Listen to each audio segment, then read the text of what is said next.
Did you know that mixing eggs and spinach can create both heavenly dishes and absolute disasters? Hi, I'm here to reveal the shocking truth about mixing these two ingredients. And trust me, you won't want to miss this. By the end of this video, you'll know the 3 best and worst recipes for pairing eggs and spinach.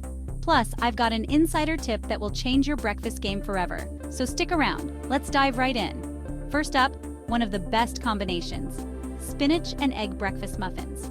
These babies are not only delicious, but also packed with protein and nutrients. Perfect for meal prepping. Just whisk eggs, fold in sautéed spinach, pour into muffin tins, bake, and voila!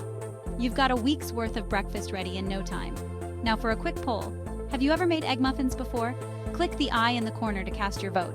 Next, let's talk about something not so great: spinach and egg smoothie. It might sound like a healthy power shake, but trust me, the texture is off, and the taste is even worse. The bitterness of raw spinach with the egg's flavor is a major no-go.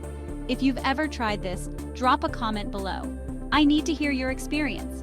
Now let's move on to another winner: spinach and egg shakshuka. This Middle Eastern dish is a savory delight.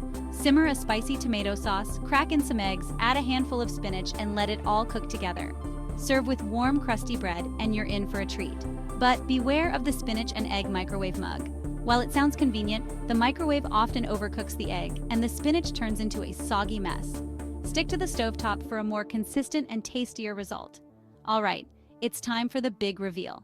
My insider tip for the perfect spinach and eggs combination: always sauté your spinach first.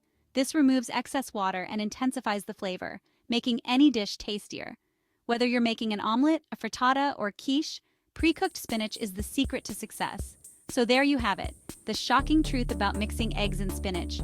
From breakfast muffins to shakshuka, and the ones to avoid like the smoothie and microwave mug. Don't forget to like, subscribe, and hit that notification bell for more cooking tips and recipes. And hey, what's your favorite way to cook eggs and spinach? Let me know in the comments below. See you next time.